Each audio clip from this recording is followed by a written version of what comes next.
Good evening. I am Reverend Kelli X, the Director of Racial Justice Ministries here at Scarritt Bennett Center. Welcome to Scarritt, and welcome to this live recording of Conversations at the Intersection. It's a podcast where we explore faith, identity, justice, and the art of building beloved community through the sacred lens of our stories.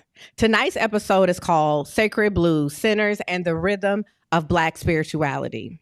We are here to explore the beautiful and sometimes brutal tension between religion and spirituality in Black life, the grief and glory of gospel and the blues, and the ongoing struggle between cultural celebration and cultural consumption, as seen through the haunting and poetic film Sinners. At the center of the film is the juke joint in 1932, Clarksdale, Mississippi, where the sacred wasn't found in stained glass or pulpits, but in rhythm, ritual, memory, and moan. And yes, there's some vampires in there. But it's not what we are used to thinking about when we come to vampires. These vampires aren't sexy. Their seductive ways involve offering salvation through the language of assimilation, whiteness, and monoculture. And still, they persisted and resisted with the blues, with fellowship, with love, and with togetherness. Tonight, I am joined by two extraordinary guests, artists, visionaries, and warriors. First, Reverend Jeff Obafemi Carr, also known to many by Rev Jeff. Rev Jeff is widely respected spiritual teacher and a community activist who has worked at the intersection of interspirituality, the arts, media, and justice for over 3 decades. He's an award-winning filmmaker, writer, yoga teacher, and the builder of sacred spaces, including Nashville's first micro-home villages for the homeless, which he crowdfunded and built in 2015. His commentary and collective work can be found featured in the Smithsonian, NPR, and the National Black Theater Festival. You may have seen him as a contributor on Roland Martin's Unfiltered. He is the founder and chief spiritual officer of the Infinity Fellowship, a multi-faith spiritual community for those who consider themselves spiritual, but not always religious.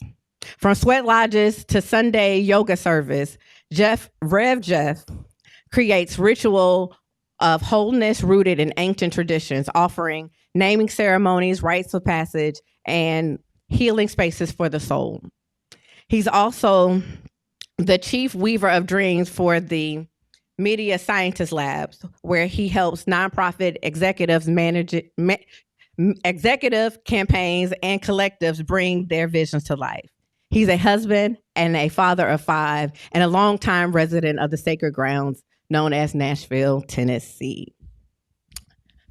Give it up. Woo! And joining us virtually from the crossroads of poetry, prophecy, and planetary rhythm is Saul Williams. Saul is a writer, musician, poet, director, and actor whose work shifted the culture around the globe. He burst into local content and global consciousness, with the film Slam, which he co-wrote and starred in, winning both Sundance Grand Jury Prize and Cannes Opera d'Or. As an actor, he starred in films like K-Pax, Walk Along the Blues, and I don't know if I'm gonna say this right, Ojuwi, I think I said that right, for which he became the first African American to win Best Actor at Africa's largest film festival, FESPACO. He also played, of course, Jebediah Moore, the pastor and uncle of Smoke and Stack, and the father of Sammy in Sinners. Woo! On Broadway, he starred in Holla If You Hear Me, the first hip hop musical based on the poetry and lyrics of Tupac Shakur. As a director, his visionary film Neptune Frost premiered at Cannes and has been celebrated around the world. As a musician, Saul has released 6 albums and collaborated with staggering list of artists from Nas, Janelle Monáe, and Erykah Badu to Nine Inch Nails, The Roots, and Amiri Baraka. He's performed in over 30 countries, read poetry at more than 300 universities, and his work is taught in schools from the White House to townships and prisons across the globe. Saul continues to challenge empire with rhythm, beauty, and fire. He is currently working on a new album, a new film, and recent collaborations with Shabaka Kamasi Washington and Denzel Curry. So now that we have introduced everyone, and let's give us another round of applause. Woo! And the table has been set. The ancestors are present. The juke joint is open, and spirits are stirring. Let's get started. Now, I'm going to be honest. I went to the movies, and I was like, I need to talk to somebody about this. This is essentially what happened. And to be very honest, I don't do scary. I don't do scary whatsoever because my fear is that I'm just going to have nightmares. And one of the things that I really appreciated about this film is that I didn't have nightmares. But I couldn't stop thinking about it. I really only went to see it because Ryan Coogler was talking so much about it and talking about how we needed to go see it. And so, supporting Black artists, let's do this thing. And I went to see it. And what was so great, I will say also, I probably cried at least 3 times when I initially saw it. And so my first question that I want to share with you all is that the first voice that we hear in the opening of Sinners is Annie talking about the role and the power of storytellers and griots. In Western Africa, the griot holds and transmits the memories, values, and cultures for individual tribes and families. In Sinners, when Sammy sings, especially in Club Juke, but also when he was also in the car as well singing, it was clear that he has a unique power to collapse time, bringing the spirits of the ancestors and the possibility of the unborn into the reality of those living right there, creating a sacred spiral where he linked the past and the present and the future. And I'm wondering, why is art so integral to humanity's connection to spirit, religion, and the spiritual? Like, we cannot, if we're in church, we need that Hammond to play, or we need the drums, whether it's the trap drum or it's the djembe. Like, there's something about, even when I think about those that are within more European settings, that they are walking through the building, they've got incense moving, they've got them beautiful. Like, art is necessary for us to connect to spirit. And I'm wondering why you feel that is such an integral part for that. And I'll start with you, Saul. Sure. So first of all, it's a pleasure to be here.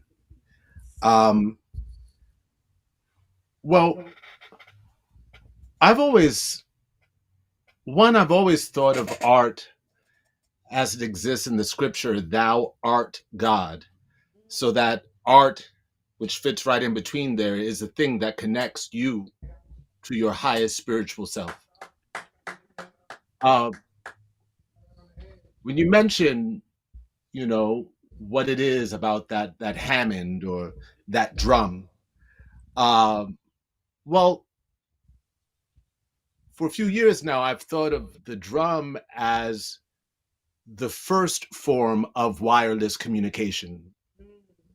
One of the earliest forms of wireless communication. And, and of course, you know, the colonial laws of the United States um, became very clear on that after things like the Soto Rebellion in South Carolina. They realized that we were communicating with drums, and so they banned them. Um, However, I would say that, you know, our relationship to drums is not simply to communicate with each other, but it's also to communicate with forces and powers much greater than our individual selves. And that music, um, that music in and of itself is a transmitter of spirit. It carries spirit. And that art in general um, always maintains that potential in that, you know, what Sammy tunes into, as you pointed out, Kelly, is something that is available to all of us. We all have the capacity to tune into that and collapse time. Um, we all have the ability to awaken something not only in ourselves but with those we communicate with, and that creative expression is something that honors that. So that I've always seen performance as a form of ritual. And that's whether I'm performing in a juke joint, in a you know, in a stadium, or in a church. It is a form of ritual. It is to be honored as such. We are entering that space, into that circle, as vessels to be transmitted through. And that's whether you're holding a guitar, playing a drum, or just opening your voice and letting things, you know, come out through the filter of your individualized, you know, expression. So I really think I don't think we'd even be having this conversation if it were not for how art has served to guide, serve, and protect us on our journey. And by art, I mean, you know, think of the humming and the songs that are sung when you work, just to get through a day, just to get through a day. You know, especially when we think of our ancestors and what have you, or even some of us now who may still be working in fields, you know, um, just to get through a day, this sort of connection between that release um, and connection um, collapses time and allows us. That's why people sing when they work, to collapse time. Um, so it's it's something that is, it is. Well, they're snapping in here, brother Saul. They're already getting the Holy Ghost into space today. So first off, let me say thanks for the space here, and thank you for the executive director, Sandrea Tolbert, here at this historic place. She's absolutely awesome. The Reverend Kelli X, I keep wanting to call her doctor, and I something in my spirit may be prophetic in that regard, but very much you are doctoring in this moment by providing a space for healing and unpacking. And so to those who are opening these spaces here for these conversations, it's important. And of course, to the great Saul Williams, when y'all see me looking down, it's not just because I am in deference to this brother's years of experience in the creative arts, but it's also because I can see his face by the kind work of brother Mike right here in this monitor. So I'm looking in his eyes without having to turn around. So if y'all see me looking down, it's a dual purpose. How do we unpack these things? The beauty of art is that it takes us to a place of introspection where we get the opportunity to interpret things that have meaning to us. And the way I see it from a spiritual perspective and an artistic perspective, being both of these things that live inside me, is something that my mama taught me and my daddy taught me. They say, son, when you open your mouth, you put your brains on display. When people go to church, when they want to get 3 points that everybody leaves with, they go to church for a sermon. When they want to get some story that means something to them that they can interpret based on their experience, they go to see a movie, or they go to see a play, or they listen to a poem. The beauty of an excellent story is that it opens all of our brains to see our experiences on screen. There are a lot of things that people got. When we say got, the internet is being burned up by people who are alive to interpret what was the meaning. Why was that baby handprint on that stone? What was that she was pouring in? Why did she take the fake money? Yeah. Oh, I saw all of these Easter eggs in here. And that is, in the end, a testament to the quality of the storytelling, because it gives us things to unpack about ourselves. When I hear conversations about the sacred and the secular, as if those are dichotomies, those are false dichotomies that were given to us by Western teachings that we have adopted. Yeah. And the reality is there is not one without the other. If you trace the origins of theater back to its origins and you think about the sacred dancers in Ifa who personified the Orisha, when you think about the people who come and personify Osar and Aset, or Osiris and Isis in the parade between the temple of Karnak to the temple of Luxor, and when you are able to see that this personification of a god deity in ritual, as Brother Williams referred to, this is how performance started. Now, we can argue that we're a little too far on the performance side of things now in terms of the essence now. We can unpack that later. But when we talk about it, there are moments that come to mind for me as I open my brain and consciousness in this valuable discussion. Yeah. And it takes me back in time and space. We know that Einstein taught time and space is relative. It can be folded over itself. But nowhere do we see this or hear this more than particularly in music. I'm transported back to the Harambee Auditorium. My wife and I had the opportunity to see Buddy Guy and B.B. King perform. It was one of the last times that B.B. King performed. And as you know, Buddy Guy plays the older Sammy in the film. Remarkable unpacking of that, historically speaking. And I'll never forget that here we are in the Harambee Auditorium. And if you've not been in the Harambee, it's called the Mother Church of Country Music. When you're in the Mother Church of Country Music, and as I performed in there, you look at the gallery, you look at the balcony that was added later, and it says Confederate Gallery. This is how old this place is. It was part of the Confederacy. So B.B. King, Buddy Guy in there. And they start with Buddy Guy. And his band comes out on stage. Now, this is a blues concert. It's wine all up in the rhyming. It's shots that have been taken on Lower Broadway, people feeling it. The crowd was overwhelmingly white, especially on the front rows where the $200 seats were. So those of us in the balcony, we're like, okay, they started the show. The band started vamping, and you hear the drums. And then you hear the bass, and you hear the 1, the 4, and the 5 chords in the blues, and you hear that standard 12 bars. And people are like, woo, yeah. This is awesome. We're all, yeah. Buddy Guy. The music's still vamping. Everybody's clapping, and it's very loud, but very polite. This elderly man walks out from center stage and comes down to the front of the Ryman. And if you've ever been in the Ryman or performed there, there is an addition to the stage that is a circle. In that circle, if you ever get the tour, and I invite you to do so, you can stand in that circle and whisper, and people in the balcony can hear you. That's how beautiful the acoustics are. Buddy Guy walks down towards center stage, and he finds this sweet spot in the scale of 1, 2, 3, 4, 5, 6, 7, 8. Do, re, mi, fa, sol, la, ti, do. He takes the 7, and the blues is special because it bends the 7. And those of you who are music people, you know, but if you aren't, you can go do, re, mi, fa, sol, la, ti, do. But the blues goes do, re, mi, fa, sol, la, ti, do. There it is. We start hearing it in the church, in the holler, in the fields, in the holler. But he bends that 7, and he just bends it and goes, and he holds the note.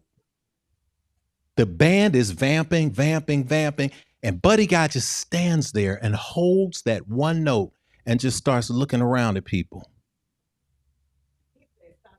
16 counts, 32 counts. He's looking around. The people in the balcony start standing up. The people on the floor start standing up. Everybody starts standing up, and then something odd happens. People start, yeah. Then people start screaming. Then people start batting their heads against their hands and crying. And it is 100% Holy Ghost. And he holds it until everything, there is a wave of warmth across this space where every single voice is unified in this one note. And when he knows he's got everybody, he just drops the lick and starts a song. He goes, came home this morning, what a shock. And by then, it was mayhem. So when we say sacred, secular, no, that is one note, that is one thread that goes from time immemorial all through every single iteration of music, art, and spirituality that we have right now. And kudos to Coogler, the crew, the cast, and everybody for capturing it all in one single film. Yeah, that's good. That's good. And what I love so much about that particular scene is that it didn't matter. Everyone who was present in the scene, their ancestors showed up. Come on. And their ancestors showed up because it wasn't like, it made me jump. So like what's happening is that there's space for everybody in this, but everybody's not doing the same thing. Right? They're not doing the same thing. They are being themselves in that moment, and that which their ancestors, that lineage is flowing through them in there that allows them to show up both there. But then also what was even more miraculous was that which is to come was also present. So you've got the turntable and you've got the twerking. And you've got the funkadelic is present. All of it is present in the moment because as you like the notes are the same. It's just about how they're arranged. And so it's all showing up in the moment. And it is that brings in the enemy. It's that makes the enemy aware of what's happening. And I'm trying to decide, do I want to go there or do I want to go somewhere else? Do I want to go there? Do I want to go somewhere else? Trust your spirit. Go okay. And so my question is around, we're gonna move there. Where did I lose it? Give me 2 seconds. There we go. So what's interesting to me is that whenever we watch vampire movies, whenever y'all watch vampire movies, I already established I don't do the scary. But what I have heard is that vampires are sexy, that they're seductive. You know, you got Twilight, they're twinkling. You know, and you got the twinkle ones. You've got the interviewing ones that are, bringing you to the dungeon. All of these things are happening there's an appeal. In Brooklyn, I did see, that's the last vampire movie I saw. That's true. That's the last one I saw. Vampires in Brooklyn. But what's interesting here is that when Remick shows up, his seduction, actually for everybody, is cultural. When he shows up at the white folks' house, he names the Indians, those Chickasaw, right? He says their full names. And when he looks and sees the robes, he goes, oh no, them Indians. Like he switches real fast. He's very aware that the currency that he has is in community. He's operating in that. And so then by the time he gets to the Jew, and honestly, by the time after he has bitten and we understand that the lore of this particular movie is that they know the memories. They get the stories, they get the songs, you get the memory of the folks. And part of the story is that Black folks want to be accepted. And so the real seduction is fellowship and love. It's fellowship and love. That we're just here together, and fellowship and love. That's what cornbread says, right? Cornbread says, "Oh, we love everybody." That's what cornbread says after he is bit. Because all of the seduction has already happened. Like that connection those were folks that already had real connection. They already loved each other. There was already, or they were less than each other. Either way, there was this thing that was happening prior to. What does this reversal, or really, what does it mean about this monocultural evangelizing that's happening there? And the film suggesting about the dangers of assimilation or salvation through whiteness. Salvation through whiteness and this assimilation that we are all, and we can all just be the same in this together, which is different. Be clear, they were all together before he showed up. While at the same time knowing their enemies. Like they weren't letting the white folks in because they understood who the real enemy was. But by the time they are bit, there's a different type of assimilation that's happening, and there's salvation found in whiteness. I'm gonna let you go first, Jeff. Oh, wow. I mean, okay. Rev Jeff. I'll take it either way. Mm-hmm. You unpacked a whole lot in that one statement. So I'm going to try to just stay in the middle of the lane because, again, there's a lot that comes out of this. We think about vampires, and I came up as a horror fan, comic book fan, used to walk from South Nashville over here to Great Escape every Saturday and get the latest comic books. And I was behind the Bela Lugosi era, but by that time, Bela Lugosi and Nosferatu and all of those things were airing on TV. We still found ourselves on screen in Blackula and eventually Vampire in Brooklyn. It was there. Mm-hmm. When I think about vampire, I think it helps us if we embrace a colloquial name for vampires that's not as sexy, and it's bloodsuckers. Right? If we think of people or places or things or entities that are bloodsuckers, they take the life out of something and absorb it into their own selves. Mm-hmm. There's a metaphor there. What's really powerful about this particular story is that it is first and foremost a good story. Mm-hmm. It is separately an exploration and unpacking of race and class and culture. It is also separately an unpacking of spirit and all of this. But as with any good story, all of these things work together for the good, so to speak. When we're talking about unpacking this from a concept of who the bloodsuckers are, what the bloodsuckers do, seduction is definitely a part of the process. And I'm glad you brought that out. But what is seduction? Seduction is seeking fellowship and love. You see somebody that looks good to you, where you can have an intense fellowship and possibly have some physical interaction that may lead to love and may lead to security. Then you know how to look at them a certain way, toss your hair a certain way, fix your stare a certain way, because and seduction is a natural part of interaction between species. I watch in the morning some birds making noises, and they're very interested. I've learned to imitate some of the noises, and I delight when I can almost trick a bird to come near me. But when I get too close in, another bird will make that noise to say, "No, I'm at work here, bruh. Leave me alone. Stay out of the process." Seduction is vital, and it's not necessarily a bad thing. Seduction changes when it crosses the bridge from natural connectivity into an intent that is negative, to harm.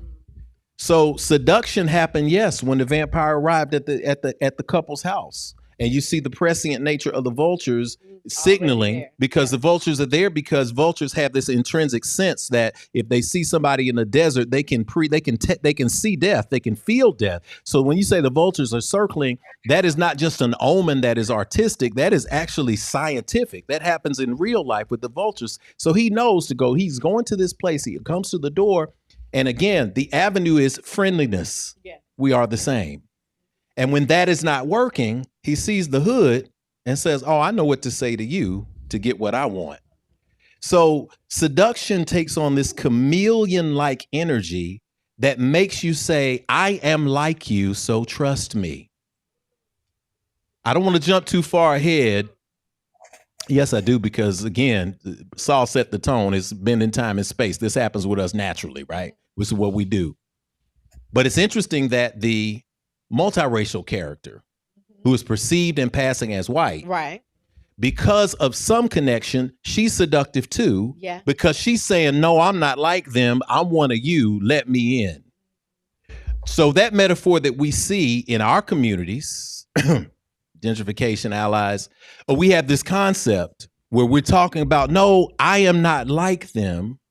And yet and still, I am like them within the hierarchy of race, where we know that white and male is at the top and everything else, is, my brother, the scholar, Dr. Carr, will say, everything else is a race to not end up at the bottom.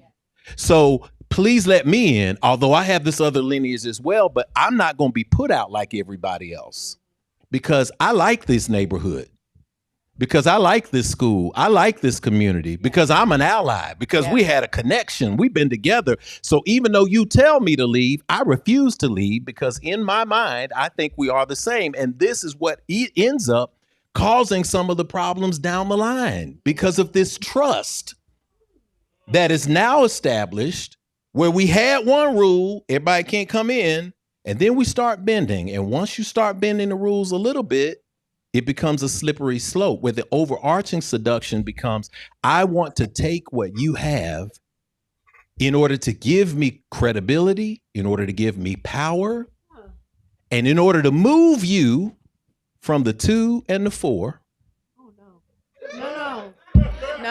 Oh no. to the 1 and the 3.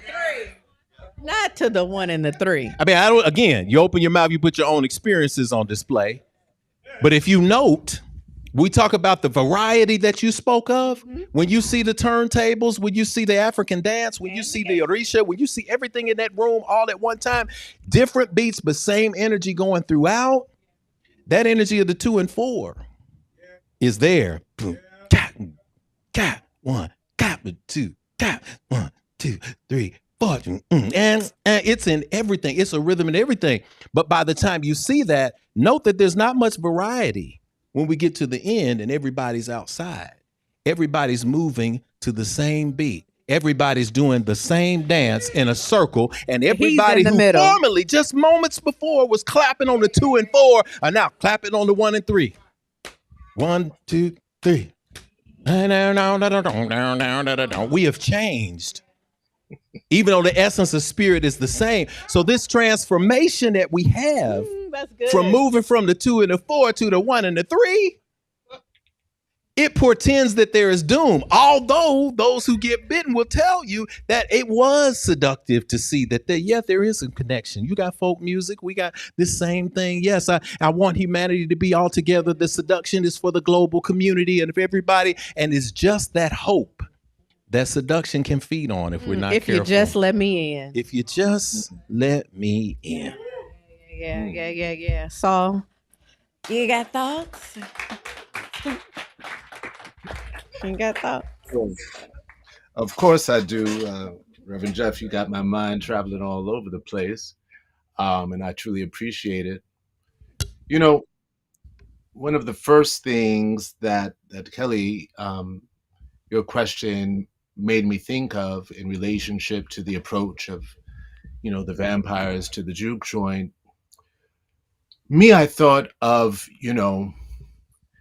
that original juke joint, which was the ancient, African and indigenous empires that were existing before Europeans arrived. So I thought of the approaches of the boats to the island of Haiti, which is the first place that Columbus and his peeps arrived at. And I thought of the approach of the ships to the west coast of Africa and their points of seduction there, which I think is appropriate to talk about because the blood that they used to seduce was essentially the blood of Jesus. Was Christianity. Come on. Yeah. I don't want to upset nobody. Come on, brother. But That's good. and so I think of that, right? Because in many ways, I think oftentimes of the church, the Catholic Church in particular, as the first startup, if you will, and how, you know, like Columbus, for example, had converted uh, during the Inquisition from Judaism to Christianity. Um, and if you know anything about, you know, people who convert, sometimes they may be a bit more ecstatic Yeah. about that newfound faith than people who are born into it. And I remember reading Columbus's journals, which of course I did not encounter in school. I didn't know from my schooling that Columbus kept journals, but I did eventually come across the journals that he kept, which are published and you can find. And you know, reading his descriptions of how he was welcomed in IT, and truly welcomed, right, by people who would, you know, they did pageantry, you know, the first point of seduction for them as they approached the shore of IT, and a number of, you know, indigenous had gathered at the shore looking at these huge masts and sails. And the first thing they did was they fired the cannon, not towards them, just up, because the sound of the boom was enough for many of the people, as Columbus describes, to fall on their knees. Wow. And to say, oh, give thanks, right? They then would spend around 4 or 5 hours on the ship before they came off, making themselves up, putting on their best clothes, putting on makeup, wigs, dressing their horses. They traveled with about 300 or 400 horses. The people on those islands and in the Americas had never seen horses. And then they would eventually lower the thingamajig and ride off of the ship in their capes with buttons and makeup and wigs on horses. You can imagine the scene, huh? Yeah. And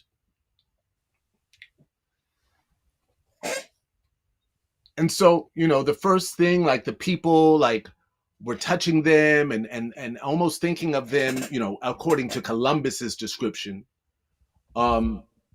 as if they were gods or other beings. Like, what is this? And Columbus wrote Queen Isabel at the time saying, like, I don't need a whole army.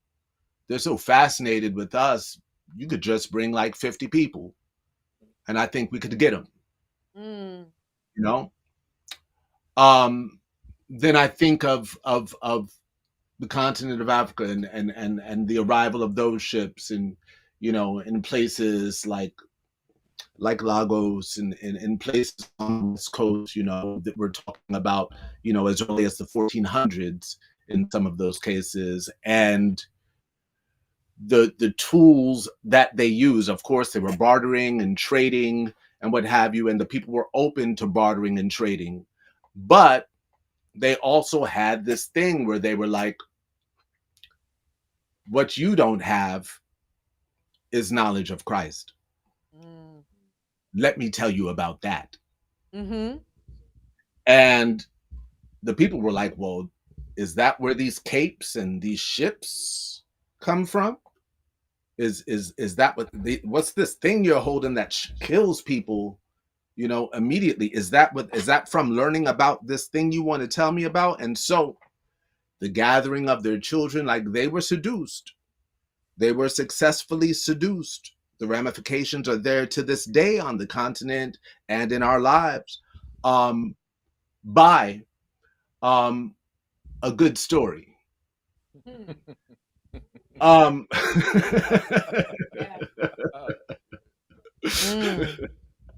A good story. So when I think of that vampirism, blood sucking, and all of the different ways in which we could, you know, use this as an analogy for, our experience, what was given and what was taken, right? Like there's that old saying of what they came with the Bible and we had the land, and they gave us the Bible and took the land, right? Um,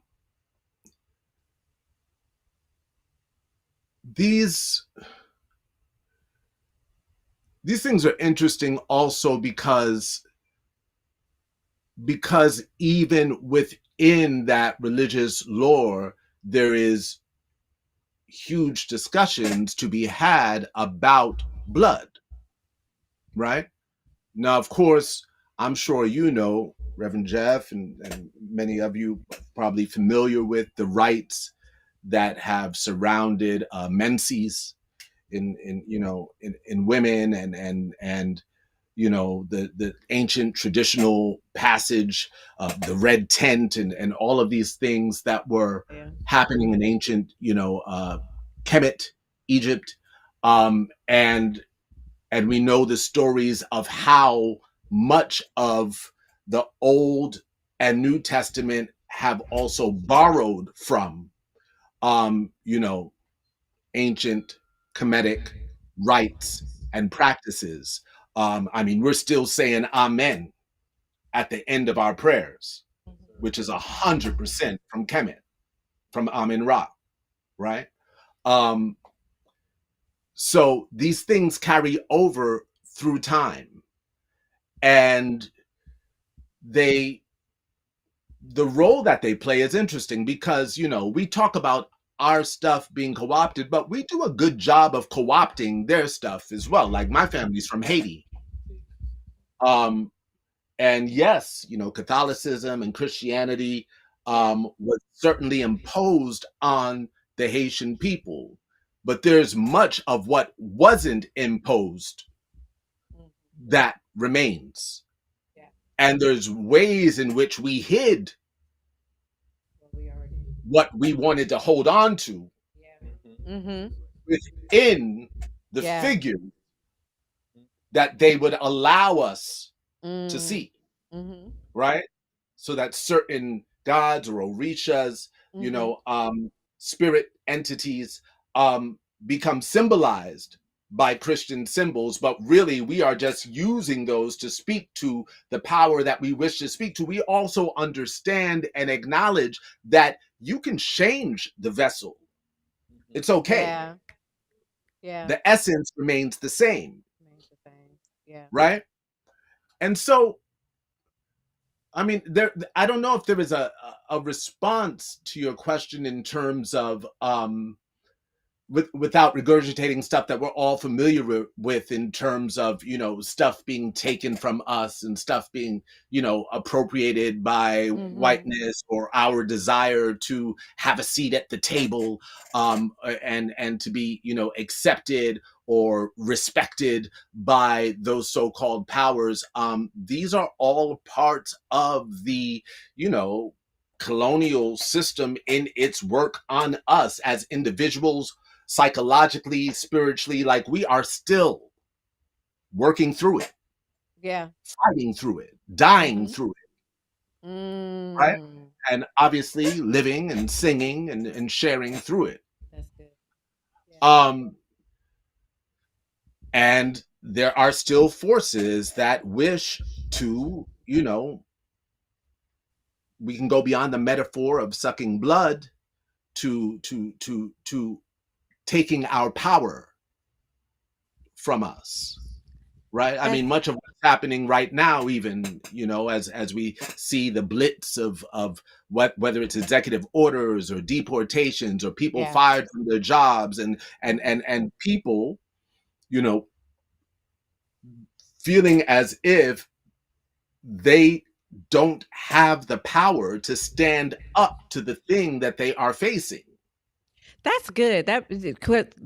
What you've got me thinking about is, in the movie, your role as father and pastor was very much so centered around fear and running away from evil.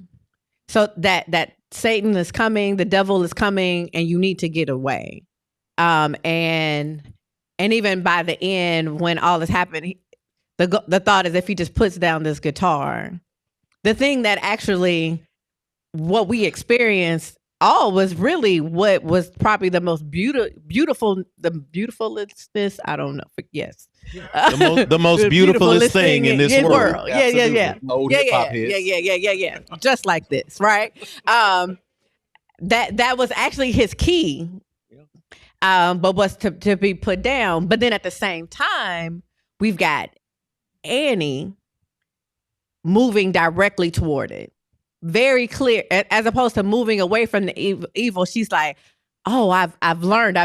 There's been work. I've studied. I know, and discerning between Hanks and vampires, and then doing the work to move towards the evil to destroy it, as opposed to running away from it. Like the whole fear is to run away, and in many ways, the running away from the evil is really a running away from oneself. That's happening." In this, and so what it makes me think about is, in particular, how thinking about Stack, and so like just using this one part to it, but I think it goes to kind of the wholeness of it, is that within Christianity and within most religious, or I would even say spiritual systems, we don't kill. Like, killing is not the ultimate goal, but within Christianity is definitely like, thou shalt not. And that when that happens, there must be some level of repentance. But Stack, after he has killed all of the clan, every last one of the clan, well, no, all but one of the clan, in that moment is when he gets a glimpse of the afterlife and an opportunity to be with the ancestors, those whom he loved the most, to be with his woman and his child who is deceased. And it is only when he unloads the clip on that last clan member is he able to, and put down a cigarette, because she said she didn't want to smoke, right? Was that he was able to hold his child. And so Sinners' theology around redemption is, or the afterlife, is different.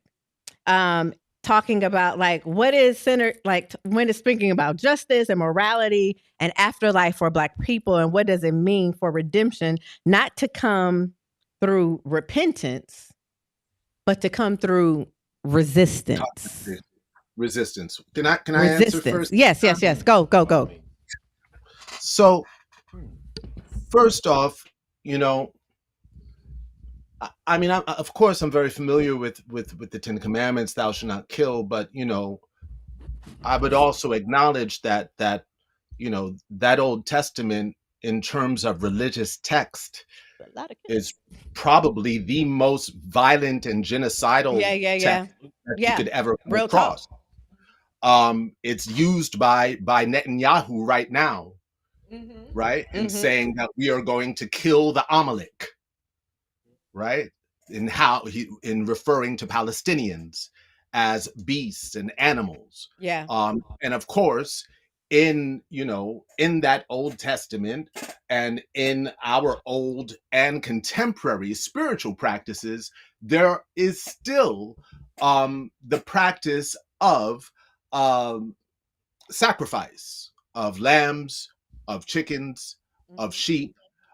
These are not only ancient practices, these are still very much practiced today. And in fact, even Christians practice it. It's just that they are divorced from the process. So they're going to eat meat, but they're divorced from the act of killing the meat. True. But if they were a part of the process of killing the meat, they would say the prayer over it. They would do everything like, the same way that they do before they eat it. So one, I would say that even within, that Old Testament, we are not divorced from killing. And we are certainly not divorced from resistance. I would think of, Jesus, for example,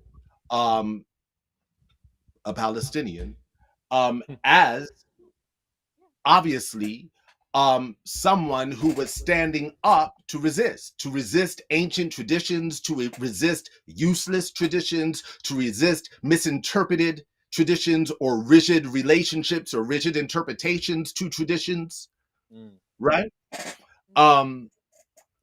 So I don't know if it's necessary to juxtapose repentance and resistance. Even if you look at that, those Latin roots of the word repent, like, it doesn't mean fall down on your knees and beg and pray and say, oh, I promise never to do this again. Repent means rethink. Penser, to think. Repent means rethink. If you've sinned, which means from Hebrew to miss the target, rethink. Now, so it says it becomes much simpler to say, well, if you miss the target, rethink. Oh, that's good. Right? That's good. That's good. And so, and that, I think, speaks directly to where we are as a people politically, right? Because we have to rethink our positioning in the society that wants to, for example, make us complicit with genocidal acts against indigenous people, that wants to make us complicit with the act of xenophobia and calling out people that have run to this country because of the way our own country has destabilized their politics. We have to rethink our relationship to liberalism. We have to rethink our relationship to Democrats. We have to rethink our relationship to everything that many of us are very comfortable with defining us. If we are to play a role in actually resisting, because far too many people think that resisting means just resisting Trump, right? And we are ignoring that which is in front of us, happening right in front of us. We're ignoring the teachings of our elders who understood the importance of internationalism and solidarity. We are ignoring and discounting all of their teachings to say, no, I just got to worry about me. I would argue that we're not even following in the footsteps of the people that we profess. Yeah. Such as Jesus. I would argue that we are more in love with belonging and not having to think about, because I'm already saved, which being saved is really just playing around with the idea of privilege. Teach. I'll leave it there. That's where the Hammond organ comes in, shout. That's right. Oh, and that's why I know y'all don't hear me, and I turn around and walk away. At Infinity, we don't do the doors of the church is open kind of thing, but that's a moment. That's a moment. That's a moment. That's it. And I hope y'all caught that, because in the end, I will proclaim this boldly, even understanding the overarching theology that many of us have operated in. That I will point you to something that Brother Saul pointed out. Like, we don't study and understand where things come from. So we're content to get it on the internet, or we're content to carry a rumor, or we're content to do things just because the people before us did it without realizing why they did it. Sometimes they had to do it. They had to hide those saints and those Orisha and those Egun and Egungun. They had to hide those behind the symbols that were given to them from Catholicism. So they had to hide their Ifa. They had to hide their Lukumi. They had to hide their Nago. They had to hide their Candomblé, their Santeria. They had to hide that just so the people could say, oh, they're being good Christian folks. And they say, yes, we are, boss. Wink, wink.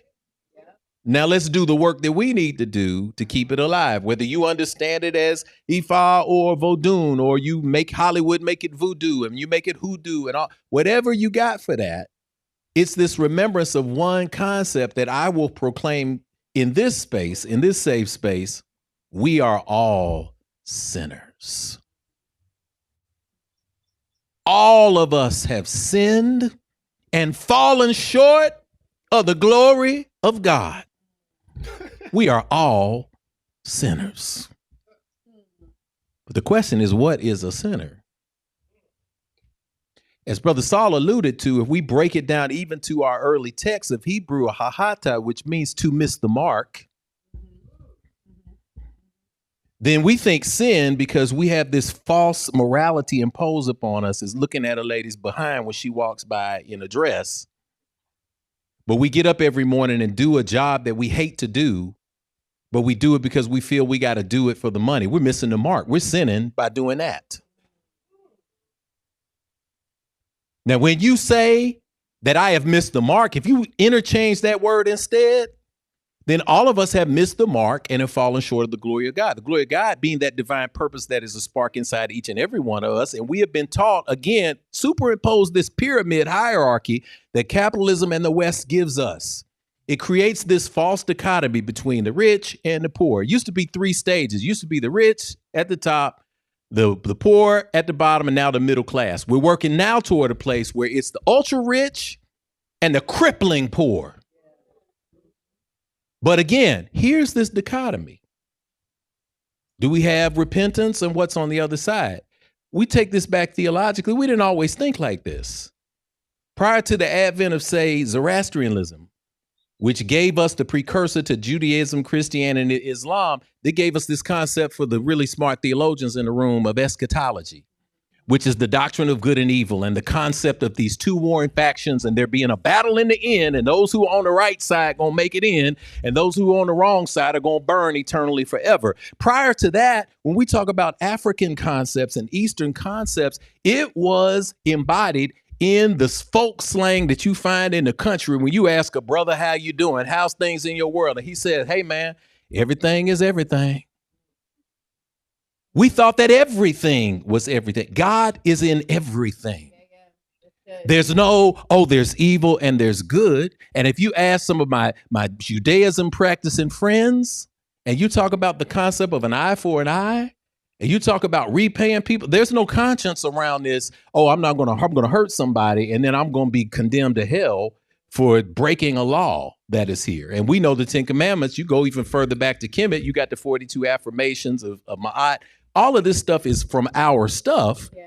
However, we've been spoon-fed little things that make us fight and then to turn internally about ourselves so that we get more concerned about not breaking the law, because we don't read enough to understand that this concept of religious imperialism that you trace back to Constantine in 325 AD and the Council of Nicaea and what we put in the Bible and what we don't, that it was all about one thing: compliance and population control. Boom, boom, boom. By teaching people that they are not connected to spirit, but they have to work a pyramid again. And I know I'm stepping on my own toes. I'm ordained in the Baptist church. I'm initiated in ancient mysteries. I've been through E5, but I'm stepping on that Baptist part of me when I say that we were taught very much to be compliant. We the people who come to church and get whipped about where we sinning or not. And in order to connect with God, we got to first be sheep. Listen to the language. Mm-hmm. We got to then deal with the under shepherd, which is the shepherd of the church, who is the person who then connects us, because the sheep know their shepherd voice.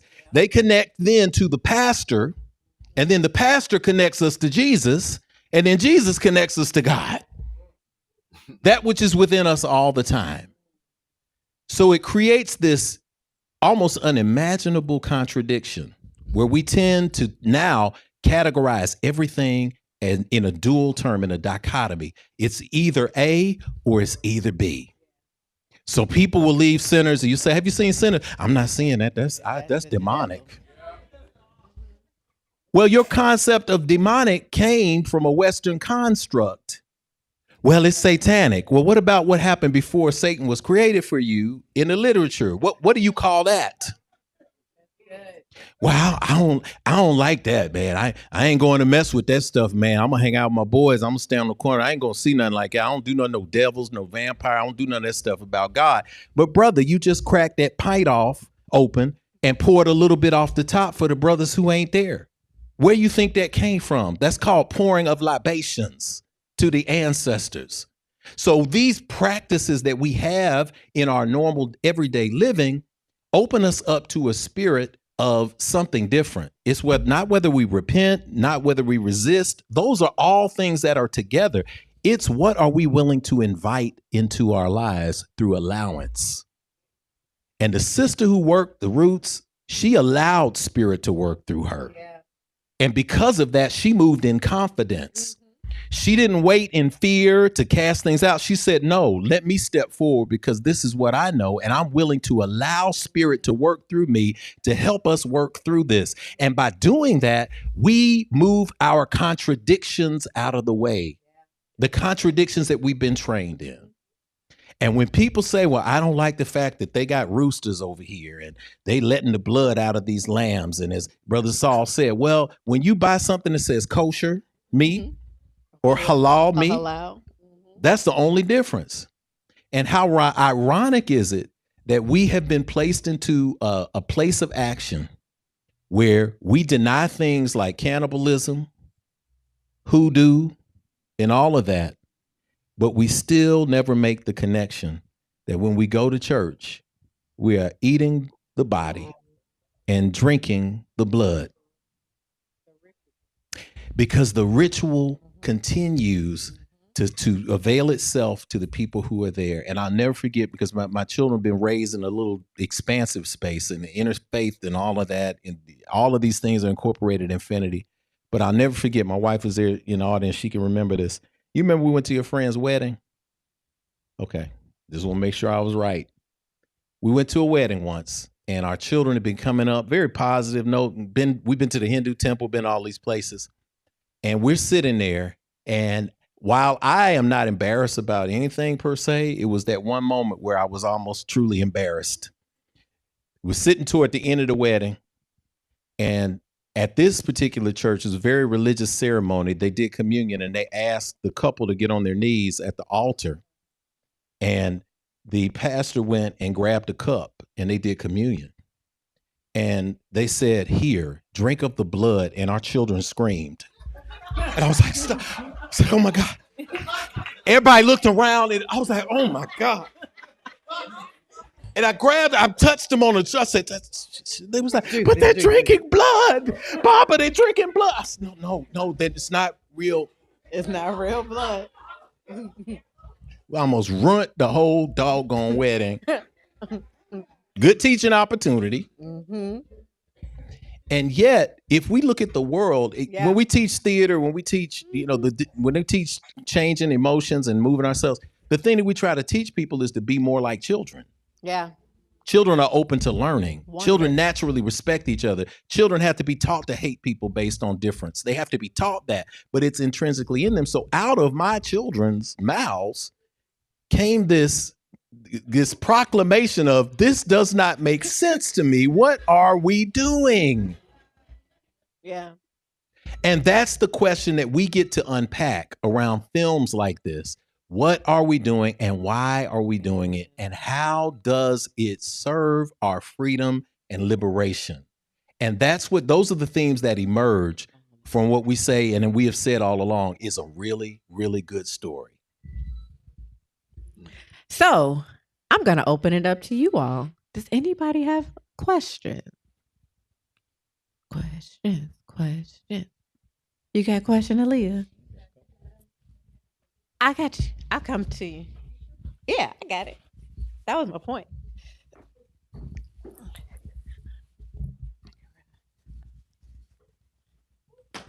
Ooh. Hello, my name is Aaliyah Ponder. I'm a student at Vanderbilt Divinity School. My question is for Saul. At what point in the film, if at any point, did the script and acting things out and seeing things acted out, were your theologies and understanding of the divine and spirit expanded? At what point? I'm sorry, your question is at what point in the script or at what point during the shooting did all of it? Yeah, throughout the process. So throughout reading the script, acting it out and seeing it act out as well. Got you. Well, of course, when I first read the script, and it's very interesting to the fact that so much of our conversation revolves around that beautiful scene in the juke joint, because I do remember reading that in the script and immediately having the sense that Ryan had written this entire story in order to construct that moment. And when I actually I'm not in that scene, so I wasn't there when it was shot. But when I saw the film with Ryan in December, um, he told me that because of the fact that they had done test screenings on audiences across the country, it had split down the middle, with essentially with black people loving that scene and white people saying, I don't know why it's there, it took me out. And that he was being pressured by executives to take that scene out. And my argument to him was that this is a film about the blues, and essentially that is your blues solo. As the director, that is your solo in the middle of this thing that you've written.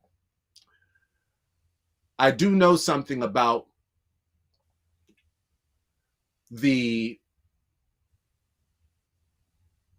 so first, in answer to your question, the first time I felt that connection to something beyond it just being a job was when I read that scene in particular, because I understood that something was happening there that communicated in a scope that was larger than, let's say, the typical script that you come across. The next point was then arriving on set, which was last year, about April, in Louisiana. And we shot on an actual plantation. And I had never been on a plantation. And this was a plantation where the slave quarters had been preserved. So that the energy on the grounds, and it was on those grounds that they constructed the church that I, filmed in, and it's on those grounds also that they constructed the juke joint.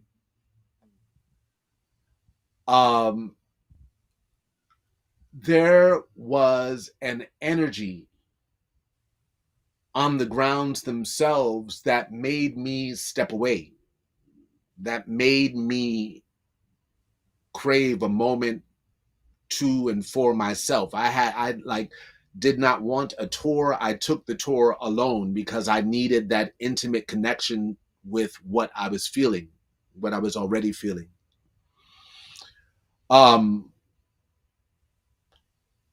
So I would say that first, in response to your question, that communion with spirit was truly at its most evident for me simply on those grounds, feeling the feet, the lives, the stories that had passed through those grounds themselves. It was highly charged. On top of that, that sense of fellowshipping and being of one spirit was prevalent amongst the crew. Ryan primarily works with people that he has worked with from the beginning. Many of the teams working in different departments are themselves couples, in the same way that Ryan and his wife are there on set. Luca, who works on the music, he works there with his wife. They're on set. So there are families, there are this communal spirit. So I felt as if I was welcomed into a family, actually, by mere participation. Then we enter the role of performance. And for those of you who have, a relationship with performance, it is not too different, let's say, than how one might describe catching the Holy Spirit. I mean, I've studied acting, in university and grad school and all of that, but they teach us techniques, but they say that technique is there for the days when the muse doesn't strike, right? Because if you're doing a play, you may have to do it 40 times. We can't guarantee you're going to feel it the same way every time, but I can show you how you can empty yourself, techniques to empty yourself, techniques to become available, techniques to open yourself, techniques to, be able to walk through the process, even if you're concerned about how am I going to pay rent? This show ain't paying me enough. How to get that out of your mind and step into that zone and execute it on a level so the audience always receives it the same way, even if you don't feel it the same way every time. That's the role of technique. What I felt in the pressure of performance was something else. I felt as if I were in a highly charged environment, where the work was serious, where the intentions, like chakras, were aligned. On that same set, before we shot, talking to Ryan about, his relationship to the blues and how he ended up telling this story, he started crying. Which is to say that with these hundreds of people working for him, he's the boss on set. All of this stuff is happening, but he's in the most vulnerable place. In the most vulnerable place, the most receptive of places. Listening, sharing. At one point, like I said, weeping. And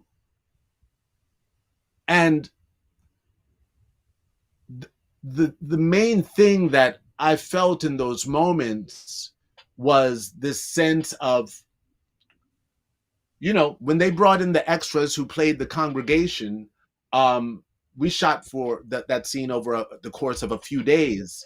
Not all of it is there, but I stayed in character as the pastor of that flock, whether the cameras were shooting or not, because I knew that the rapport that we would build would be necessary.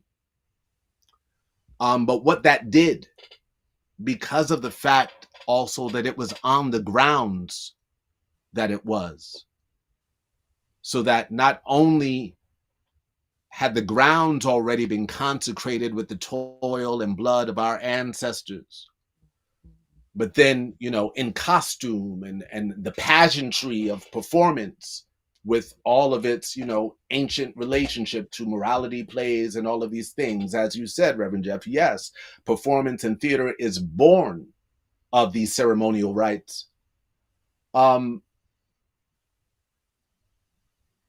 felt very much as if I was engaged in something much larger than myself. Clearly I was.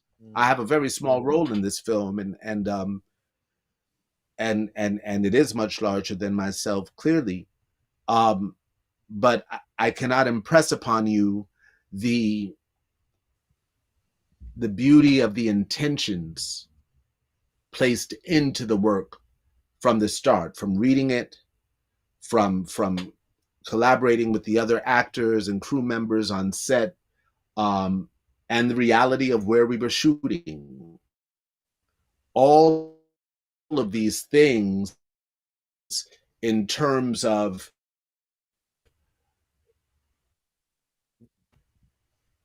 in relationship to your question, maybe if you had asked me that before it came out, maybe I would have said, oh, when we were shooting. But then there's another thing that happens when you see people's response. We go, wow, that's really interesting. So those sorts of communions do not end, they continue, they spiral. We may tune in or tune out of it, but it's always there. And the points of when you tune in, there may be more things to, to wonder about. So that's a long-winded dance around your question. That was beautiful. That was good. Any other questions from? I got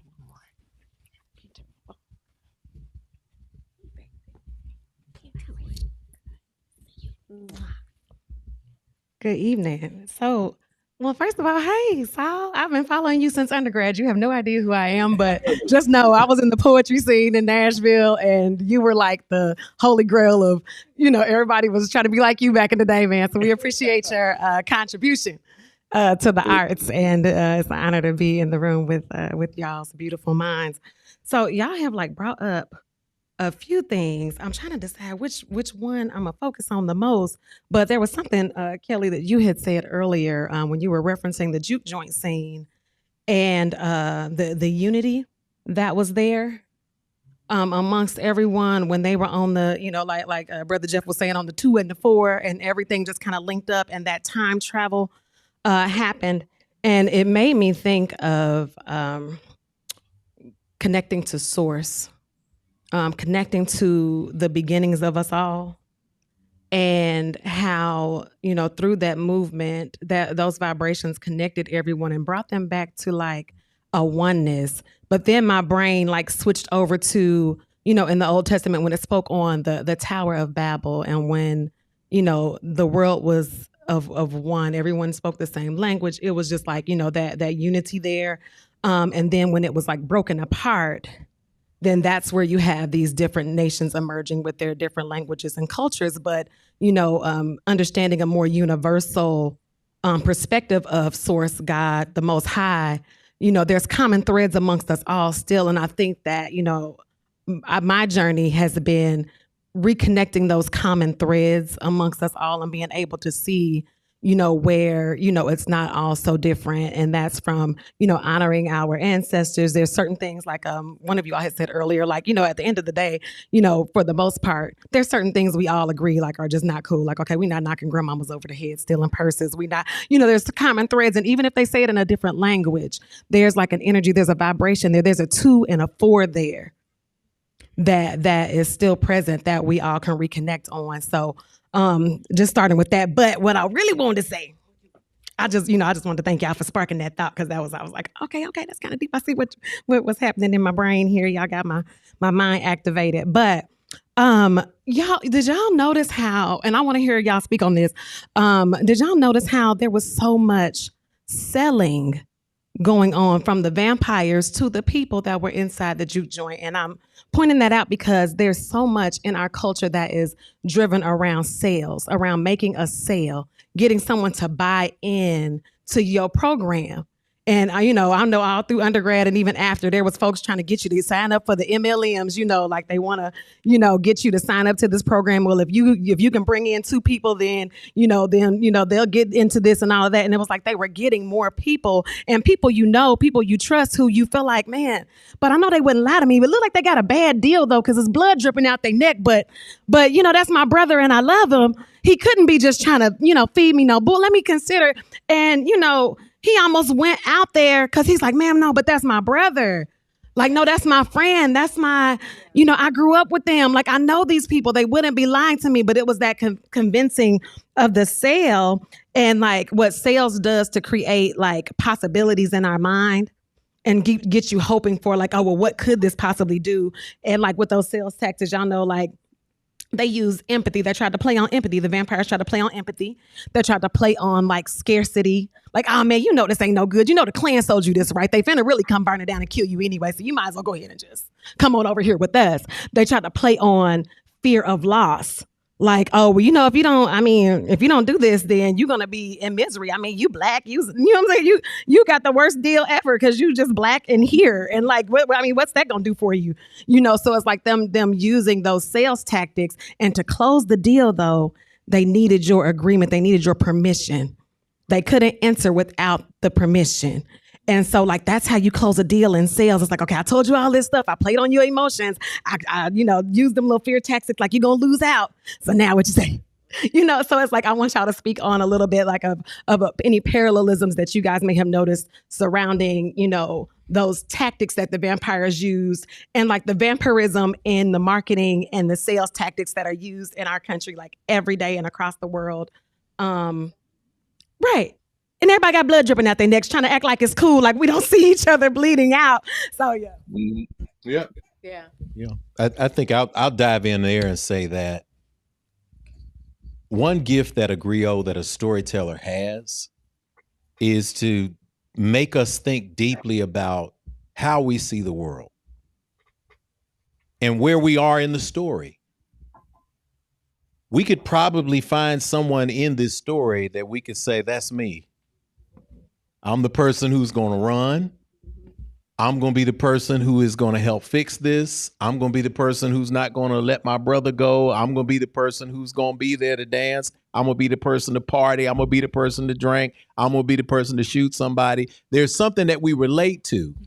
I'm going to be the person. Or I'm going to be all of them at some point, which is the complexity of being human. The beautiful thing about art is, again, it's interpreted based on where we're coming from. And I give credit to Ryan Coogler for being a modern day griot in depth, in form, and also just telling a great story. So the person who has Black nationalist leanings can see themselves in this. The person who has spiritual leanings that are toward African and Eastern religions can see themselves in this. Well, ironically, I read a review by a very right-wing conservative newspaper, and I saw that they had done a review on Sinners, Sister Reverend Kelly, and I said, this is going to be fascinating. So I went and I opened it up and I started reading it. And here this person who attacks a lot of everything that has to do with coming together as humanity, Black Lives Matter, just anything about equity and equality, DEI. This person wrote the most glowing review I've ever seen of a movie. Right, Saul, you catching that, right? He said, I was waiting. He basically said, I'll summarize this. He basically said, I was waiting because of the cast to see it devolve into a missive on race and culture and pit people against each other. But what I saw was that all humanity was represented. The Irish immigrants were able to say, me too. I've been through what you've been through. So it was a wonderful unpacking of humanity and our desires under the umbrella of being a vampire genre film. And I said, damn, that's a great storyteller. Yeah, indeed, indeed. For the person who wanted just a vampire movie, they got it. They didn't see all of that. For the person who wanted to say, hey, we're Me Too, they saw that. For the person who saw the overarching themes that come through that one note that Buddy Guy held, that one note is the blues. It's the field hollers, it's the songs, it's the energy, and you hear it, you see it when they're going through the field there and he's got the guitar in there, and young brother Percy, who is here in Nashville and worked to Sister Alicia Haim over there as a director, and he was the body double for Michael B. Jordan, and he's out in the field hollering back. When you go through there, that one note is there. It's in the cotton picking songs. It's in the work songs.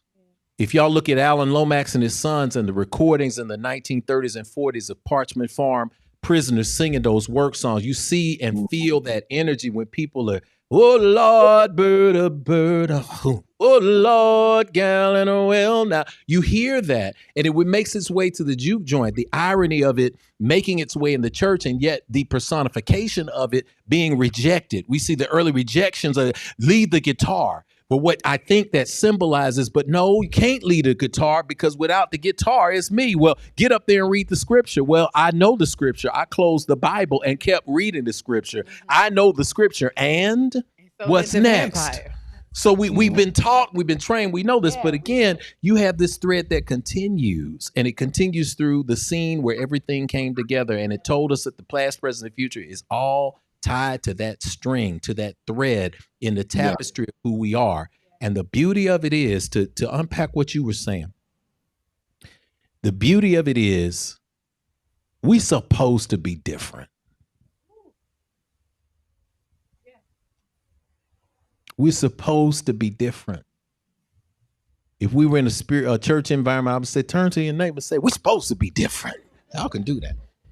And I'm just going to give you this little example. Right?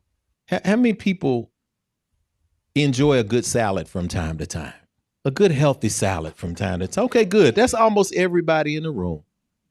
So if I were to take, some black olives and some romaine lettuce and some spinach and some carrots and ask everybody in here, what's your favorite ingredient? And I would have put it all on the table and lay it all out and make this wonderful, gorgeous salad. So gorgeous looking that everybody would salivate over to partaking in it.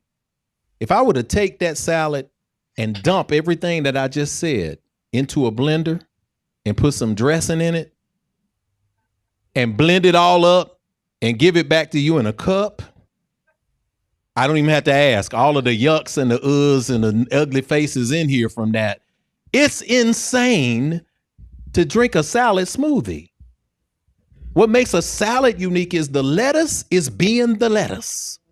The olives are being the olives. The cheese is being the cheese. The dressing's being the dressing. I don't need the tomato to try to be a black olive. I need you to be who you are. And then your unique flavor, your unique consistency, your unique culture now becomes what we call humanity and the world. When we realize that it's supposed to be different. Because if we look at it even spiritually, we can see that the universe, that God, universal God, who we try to define, because as the old saying says, in the beginning, God created man. And ever since then, we've been trying to return the favor. When we talk about what the universal God is seen by the different expressions and manifestations of itself so that itself can interact and get to know one another all over again. And if we see that, then we unpack that through the sales pitch, because the sales pitch, once again, is Western, and it's imposed over every single area of our lives, from business to education to religion to spirituality. And it's all based on the capitalist economic principle of you don't want to miss out. You don't want to miss out on this party. You don't want to miss out on eternity. You don't want to miss out on, and then we have this fear, because fear is generated from lack. And the fear and lack that generates makes us susceptible to say, okay, well, just come on in. Or maybe I'll go with you. Or maybe I'll bow down when you hear the boom. Or maybe I'll be impressed when you put on the dog and pony show, and I'll start to do the same thing. But when we reach that point where we commit to who we are, what we're supposed to do in purpose, we don't see it as a challenge. We see it as all things working together. We embrace the difference, and we embrace the difference. We respect the difference. And that's what the blues is able to do. That's what I saw with Buddy Guy. That's what I remembered in that. I saw that there's this transformation here. There's this song that continues throughout, and it continues through every instrument that you may use, whether it's feet and hands on the floor, whether it's a shakeré or a tambourine, whether it's a guitar. I love the insertion of the dobro guitar as well. Because the dobro is a special guitar. If you ever tried to get action on that joker, those strings are hard. You got to press down. You got to provide some strength on that action, and it's used in slides. That energy there of that dobro captures. It's called a resonator guitar. It was created in California in the 1920s, late 20s, early 30s. But the resonator sends something out. So I thought it was fabulous that this dobro becomes this silver shield, becomes the thing that begins to slay the enemy, because there's something that resonates from the culture that is protective. And that's the beauty of this story as we unpack it. And that's the beauty of any good story, that we'll continue to talk about this for years, and that we will attribute the props that are necessary to the writer and director of this film, even as we open our brains up and attribute to stuff that he may not have even meant, right? We take him, we like, all wise Ryan, did you notice that on that back wall there was a slight picture of color, and he may be sitting there, as all creators are. So I'm sure Saul could say they're the poetry written things that we've done, and people say something, we're like, man, I didn't even think about that, but Yeah. hey, if it means something to you, it came through the spiritual flow, and it was supposed to be for you. And so that's how I see that in that regard.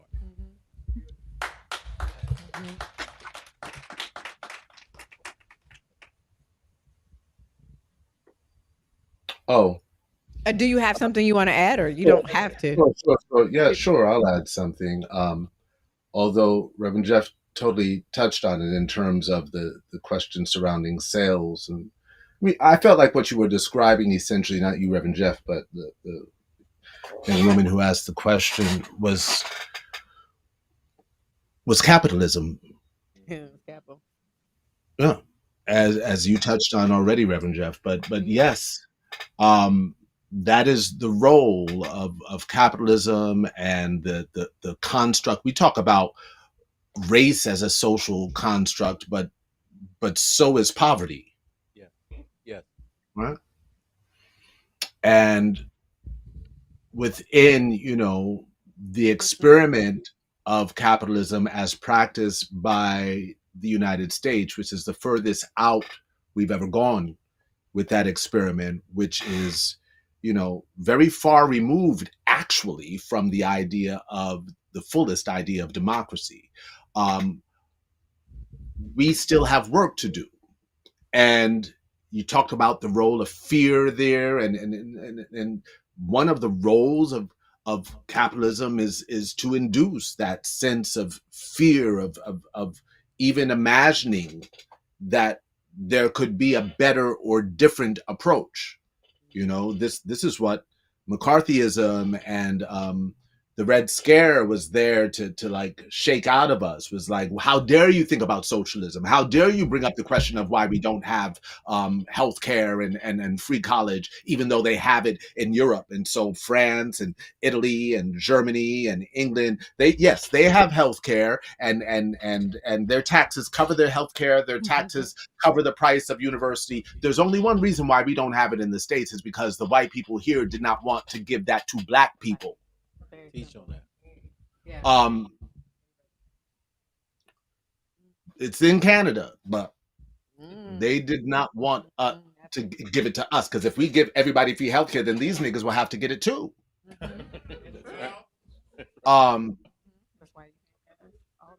So all of these things operate under that umbrella, right, of, as Bell Hooks put it, right, the what is it, the heteronormative, patriarchal, white supremacist, capitalist reality. Or I like very much how Ruth Gilmore describes race, which is Ruth Gilmore's definition of race. Let me see if I can pull it up real quick.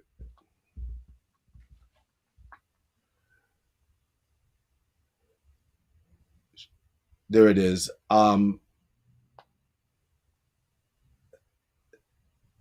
The state-sanctioned or extra-legal production and exploitation of group differentiated vulnerability to premature death. Racism. Group differentiated vulnerability to premature death. That's racism. And you don't have capitalism without racism. Capitalism itself is a racist practice. Right. You have people everywhere who say, I can't start my day without coffee. I'm a chocoholic. I gotta have my chocolate. All of these things come from places with brown people who are exploited, who you don't want to be told about where your coffee come from. Yeah. Where your chocolate come from. Right? The racialized practice of capitalism keeps us in fear of questioning power, and keeps us in doubt of whether we could ever achieve something beyond it. So, because that's part of the proselytizing surrounding capitalism, like, well, there is no other way. The rest is communism, right? Of course, everybody hears community in communism, but most Americans have no idea what communism is, right? Yeah.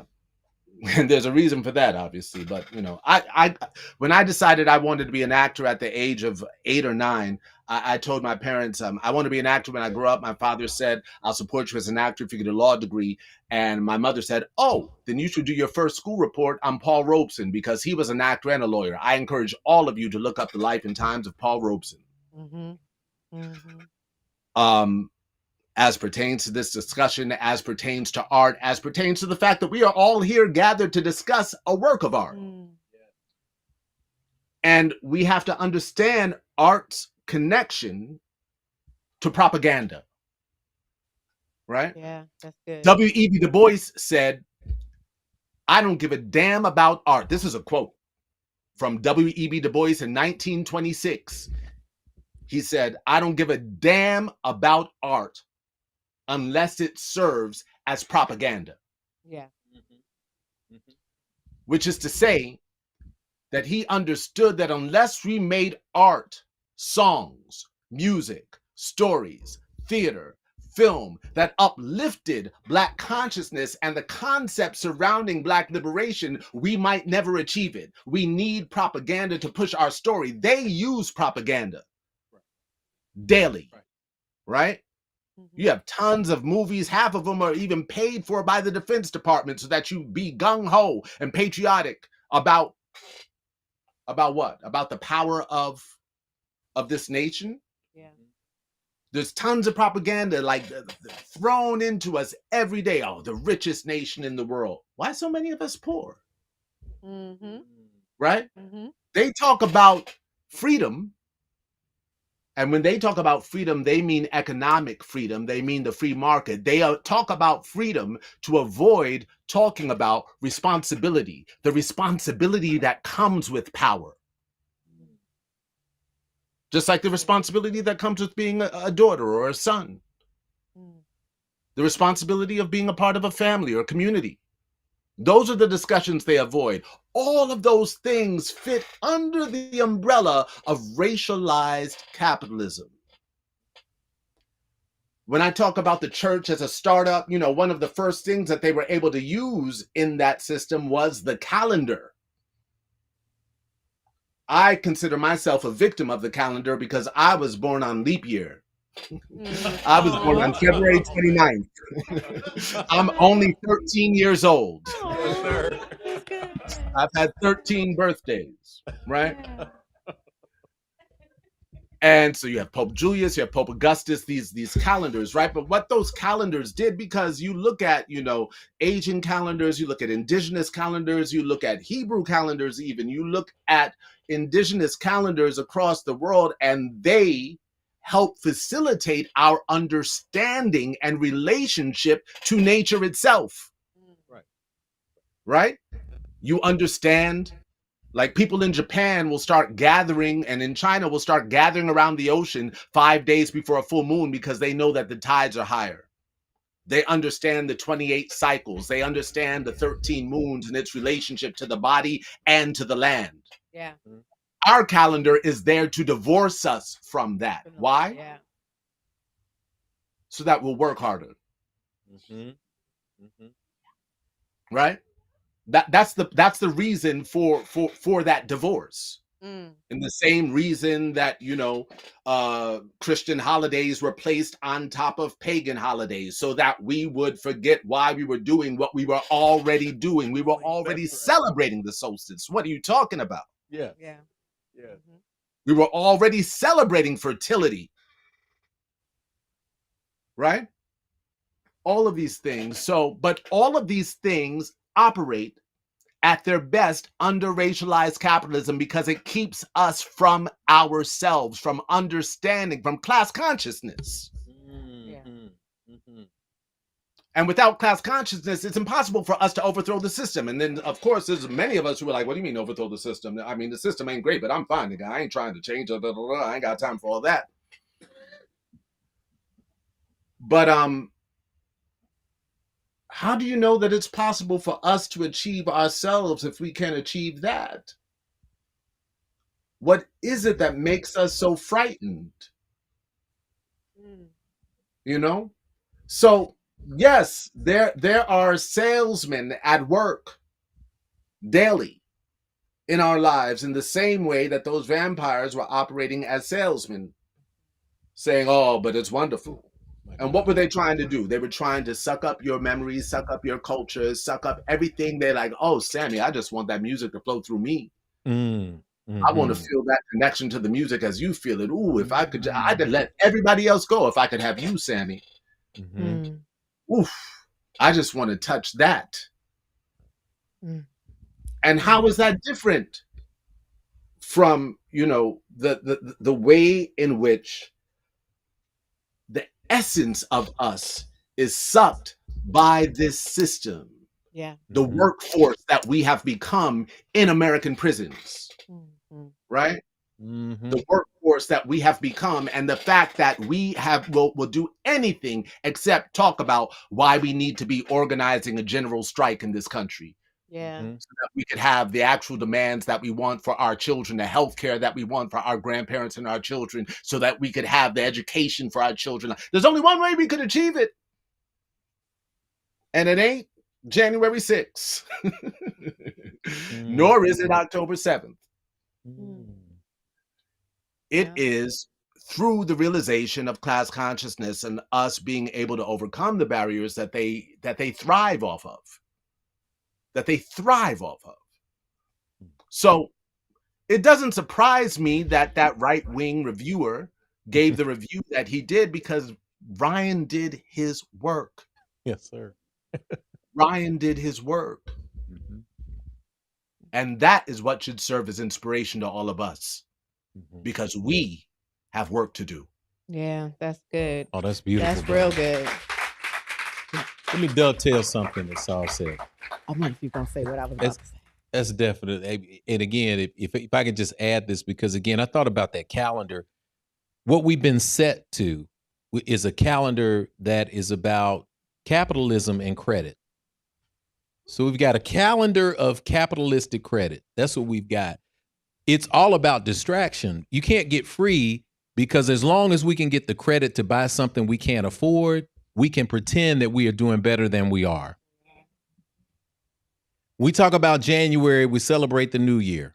Go to a New Year's party. We talk about February, you got to do what?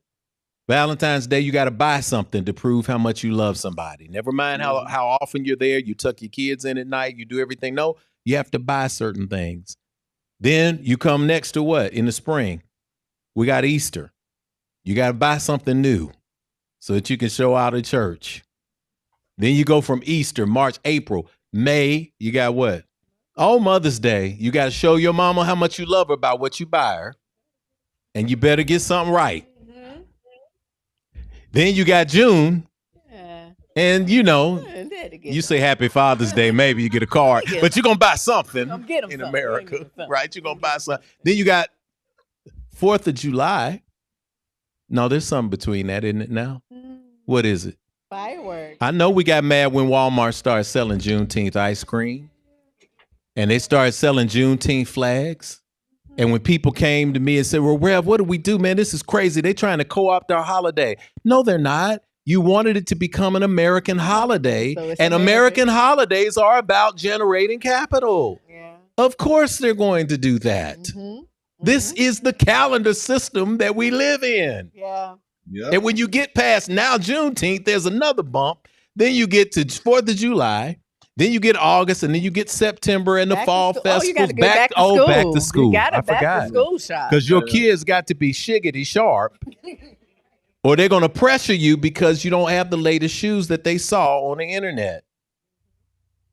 Then you get to October. And I'm not talking about my Wiccan brothers and sisters and the celebration of the coming of the fall and all of those, but you're talking about Halloween. We ain't talking about Old Hallows Eve. We ain't talking about Madre de Dios. We ain't talking about the real stuff. We talking about the commercial stuff. You got to decorate the lawn. You got to buy the candy. You got to do all of that. October, then November, you got to give thanks with mythology about how this nation was founded. Yeah. Yep. And then you make room. You're like, well, no, I don't celebrate that. You still buy the turkey. You still get people together. You still swipe that card. You can't help it. Then you get to December, and you get to Christmas. You got to turn up. You got to go all out during Christmas. I was in a relationship that I survived years ago with a wonderful woman whose family was interesting. I witnessed fist fights in the front yard between uncles. I seen people go to the hospital over car note payments being missed. I saw a grandmama attack a grandfather with a skillet at a family event. And I was told, oh, no, they just love each other. That's just how they communicate. It was extremely traumatic. And yet, at Christmas time, love was shown by who got the people the most gifts.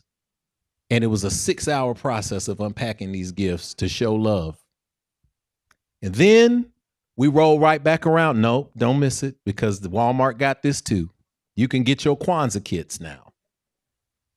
People said, no, the Nguza Saba, brother. No, I know. It's okay. Because this is now an American holiday. Yeah. So when we talk about how we do these things, we allow ourselves to unpack. And when we unpack, and again, I always know, I trust us because we land on our feet the whole time. Slave ships didn't kill us. Colonialism didn't kill us. Imperialism didn't kill us. We found a way. We're always going to find a way. And that's what I know we have to operate in. Spirit trusts us. But we also have to be mindful to be vigilant. I don't mean this in a moralistic sense. I don't mean, because I like a good single malt, every now and then. Or red wine from time to time at dinner. We're going to like that, So I ain't judging anybody. I tell everybody, you don't judge anybody when you come to our fellowship. And yet, if you'll note the arc of the film, brilliant storytelling. The more drunk folks got, the more into partying folks got, the more they let their guards down. Yeah. Mm-hmm. And this is a metaphor for how we are. The more we engage in something that's external to distract ourselves, this is the culture we're in, right? Yeah. Because we're going to drink, we're going to get the coffee, we're going to get the newest phone, we're going to get the newest internet, we're going to get the newest shoes, external distractions. Mm-hmm. The more we add external distractions on, the less vigilant we are on making sure that we achieve the purpose, even if the purpose is just to have fun and fellowship. And if you notice that as the liquor and all the music, everything got higher, the guards got lower. And then even mistakes were made. Because I remember when they passed the garlic around to test, and Delta Slim was choking on the garlic because he was like, oh, and they were like, oh my God. They were about to kill that man. He's gonna die. If I was from Memphis, I would have said, Lord, they about to kill that man. They were about to kill that man until they realized that, no, something was not agreeing with his system. Mm-hmm. They actually voluntarily slaughtered one of their own brothers because they came and saw him in a pool of what they perceived to be blood. Mm-hmm. And so they put him outside with the vampires, only to go back and realize that it was wine. Mm-hmm. Well, why did they realize it was wine? Not was it only wine, but they were drinking what? German beer and Italian wine, things that they were not used to putting into their body. So this brother went overboard with something that was foreign to his body. He overindulged and it came out.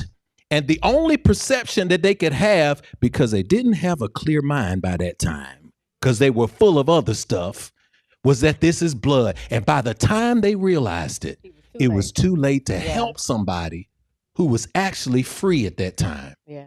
to keep him from it. And so I say that to say that we always have to be mindful. That's why even in teaching, just say everything is in moderation. Yeah. No judgment. But it says that because we know that if we go too far in the external stimuli, we risk losing that which in us that would keep us vigilant and successful. Yeah.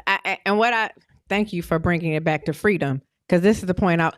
So what was interesting about what Annie said is that a vampire is a spirit trapped in the body, in a dead body, right?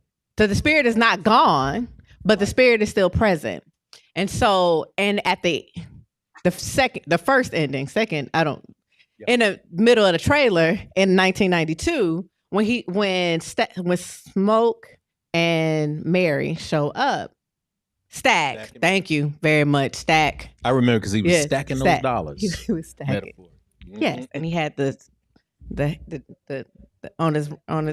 So Stack comes in and he smells him and he's like, time, but I've got something for you that can make you last forever, right? He's selling. And as they're preparing to leave, Sammy says he has nightmares once a week and all of that, but that was the time he felt the most free. Mm-hmm. That day before the sunset, that's his moment of liberation. And in that moment, Stack has to admit that too was freedom. Mm-hmm. It was the last time he saw his brother, and the last time he was able to let the sun touch his skin. How about that? And I believe that so this is me working in the dogma of the of the film, that the freedom is found in allowing them to die again. But what it will require is to die to a particular. And I believe for us to die to a particular system, that our willingness to let go of the capitalistic system, our willingness to remove ourselves from white supremacist thinking, would actually create the true freedom that we desire to have in our lives. But the death, as we saw, is painful. Which is so interesting because that initial death is also painful. But it's so quickly turned around.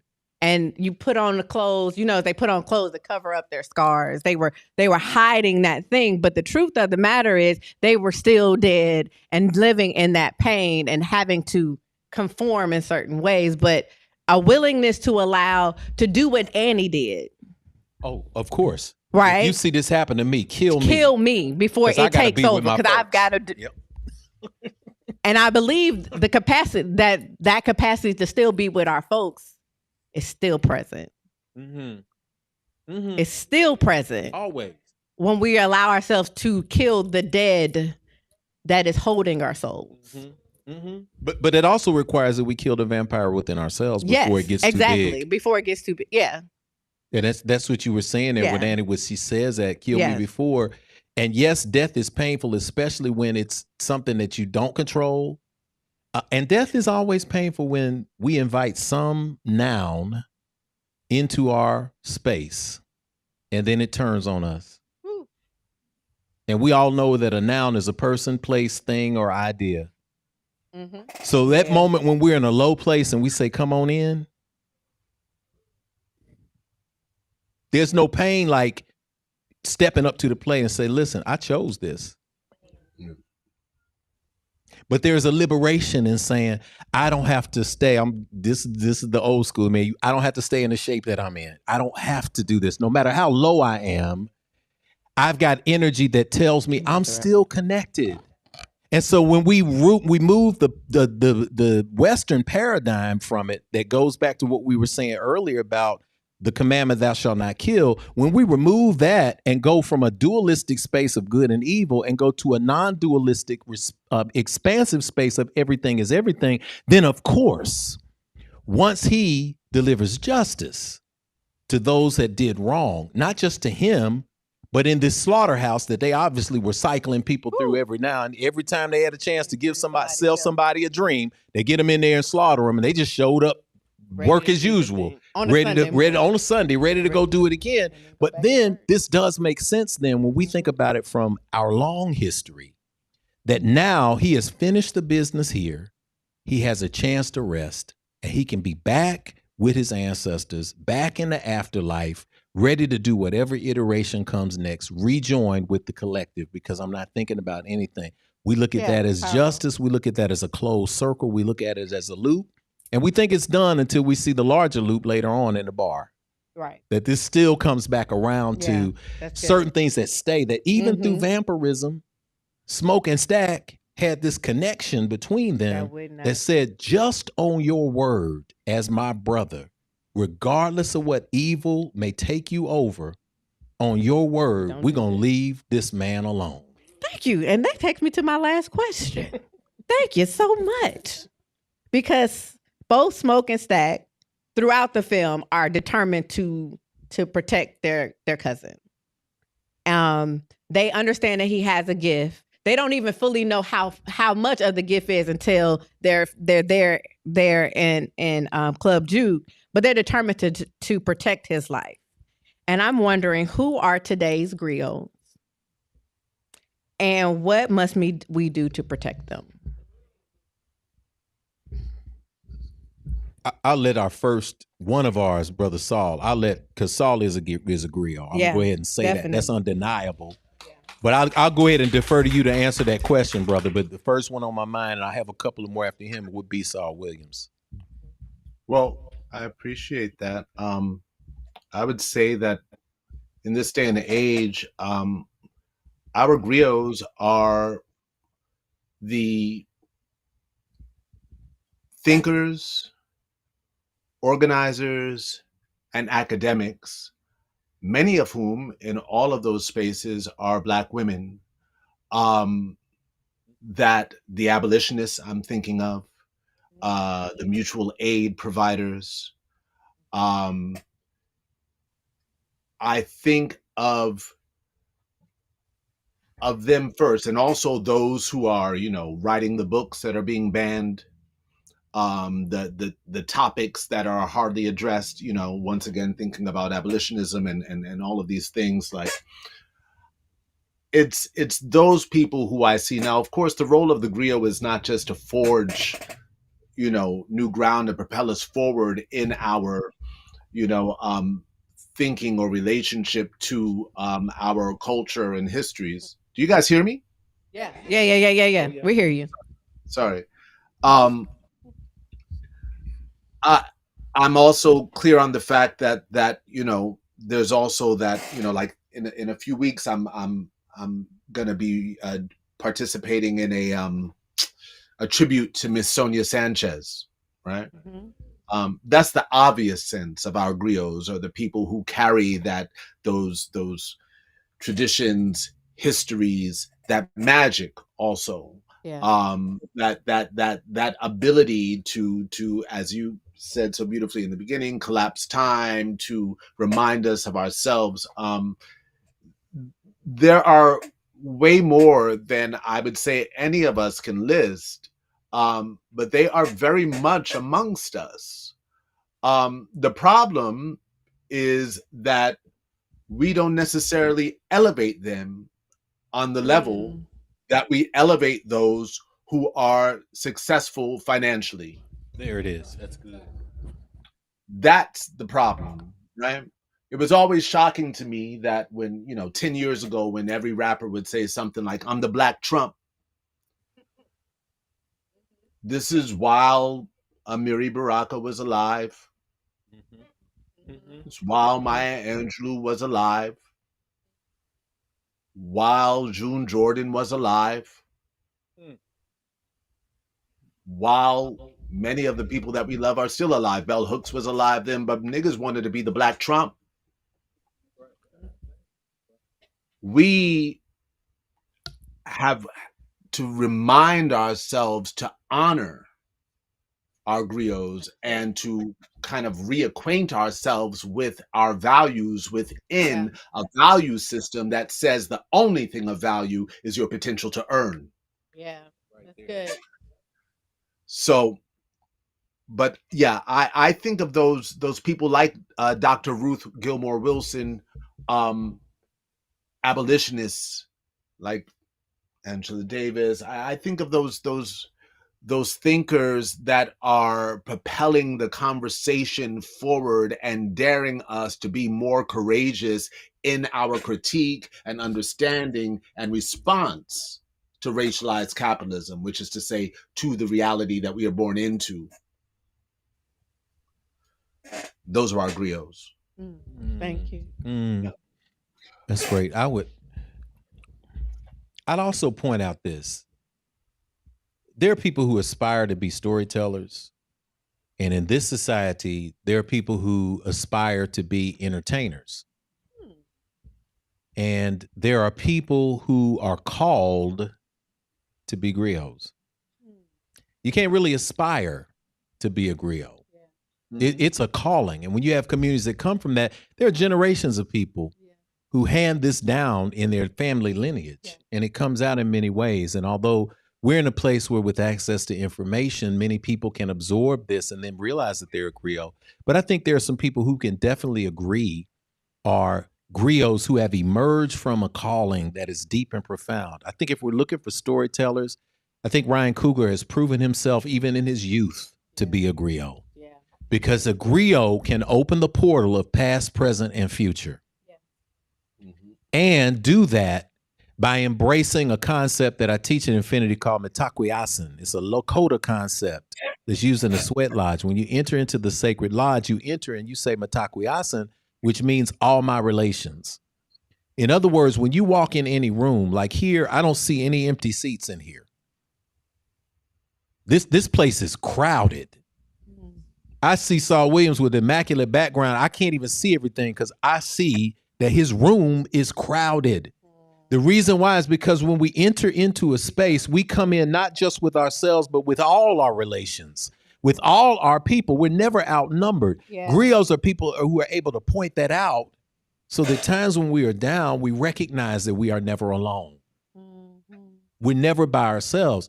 So that energy comes out of a film that you see by Ryan Coogler.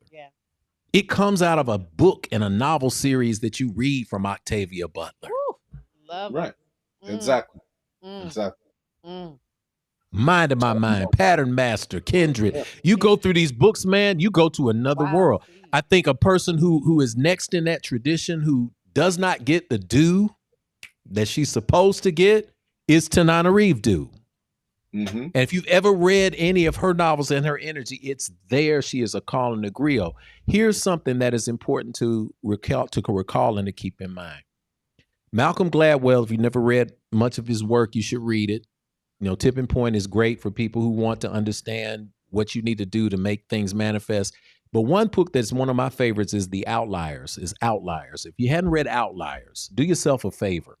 Not only does it talk about a person needing to spend 10,000 hours to master what they're doing, but that always provides fruit if you stay vigilant. Some reasons that's the words of my spirit tonight. But if you stay on task, the other thing is with outliers are people who appear in the present. They may be based on something in the past, but they're very much operating in the future. And because of that, they're isolated, ostracized, and made to feel alone. In the present, we say, well, this person is good because they made $1 billion this year. Or they got the money. What is happening is we're at risk, if we're not mindful of this, of our griots being replaced by entertainers. And that the aspiration is to make that money, to get that dollar, to get that house, to get that yard, when the aspiration should be wealth. I know I stopped everybody with that. The aspiration should be generational wealth. And I'm getting everybody again on that because we hear this on podcasts and forums. Brother, our problem is we have to build generational wealth, but we're using a capitalistic lens. So we think we got to leave our kids 6 houses. When the reality is, how about we generationally leave kids to be decent human beings? To be key people who respect their stories. Who are people who listen to wise counsel from elders, from people who seek alignment in their divine purpose. And this is what wealth truly is. And I've been involved with enough counseling with families and even my own family where parents do their best to try to leave somebody off better economically. And 15 minutes after they're in the ground or in the chamber, the kids are fighting over all of their stuff because aspirationally they're looking for the economics. No, we're in a new era now where that is transforming. And forums like this give us an opportunity to reframe what that is that we're leaving. And so the griot is the person that stands at that crossroads and said, here's the past. I know where we are now, but here's what leads to the future. So in that way, I'm going to encourage everybody to embrace, if it's not fully in you to be the griot, embrace the griot that is in you. Yeah. Tell the stories, learn the history, move in purpose and boldly. Be who you're supposed to be. Do not aspire to look at someone and be them. The one thing that I love about, with all controversies and everything around Oprah, she told us a story once at an event. She said, there was a young lady who came up to me and she said, I want to be the next Oprah Winfrey. And she said, baby, you can't do that because I'm doing this pretty good myself. Good. Yeah. Why don't you be the first you? Yeah. Mm-hmm. If we're operating in that, we all embrace the griot spirit. To take what we got tonight, to pass it on, and to do something with it that is transformative. Sammy escaped because of a bond and a word that was made between cousins that he didn't even realize was happening. He didn't know how he escaped. He thought I was just lucky. We all thought he was lucky. I was like, dang, man, that's some, oh God, for the grace of God and the ancestors. But we didn't know that he was protected by a bond between brothers. Yeah. And if we talk about the twin lineage and the Ibeji and the Yoruba tradition, or the concept of two sides and duality, then we talk about quote unquote good and evil, if we want to frame it that way. Same DNA, same energy, same womb, different sides, but a bond that was there that preserved him because there was something in that recognition that what he has to give the world. This transformative power needs to exist and run its course. Yeah. Above all. Above all. And on that level, when we talk about complications of good versus evil, Smoke and Stack, they still ended up doing the right thing for our people. Regardless of whether you like what we do all the time or not, they still did the right thing. And it brings out the complications and the nuances of living in this world, who we are. Listen to that revelation that's coming to your spirit right now, too. Because Kanitha and I were talking on the way over here, and she said, well, people have a problem with him killing folks. Ironically, it was bad possibly for him to get revenge. But she pointed out, these guys were soldiers. America had no problem with sending them places to kill other people based on their interests. 1914 to 18, World War I. But you have a problem when you do it in the interests of your people. Then we get moralistic, which is what that programming has taught us to be. Oh, we don't want to kill it. No, they have no problem sending you wherever you need to go to die however you need to if you're preserving the model. So again, by unpacking these experiences help us to grow, and they help us to turn within, to make that bond within ourselves, because each one of us has these kind of sometimes warring polarities that we have to deal with. But the reality is life and purpose exist somewhere in between. And that's what make us all griots. When we study, when we learn, we absorb. And most importantly, when it changes the way we move through the world. And I just want to say that I appreciate Scarritt and you and Sandrea and everybody in Saul for this opportunity to unpack. Because literally it's a question of physics. An object at rest remains at rest unless acted on by an outside force. We will stay where we are until we make a conscious decision to do something different. And even the second law, an object in motion remains in motion unless acted on by unbalanced force. Right now, if you feel we're going towards destruction, guess what? Change the trajectory and head in another direction. That's the gift that we all have. Yeah, that's good.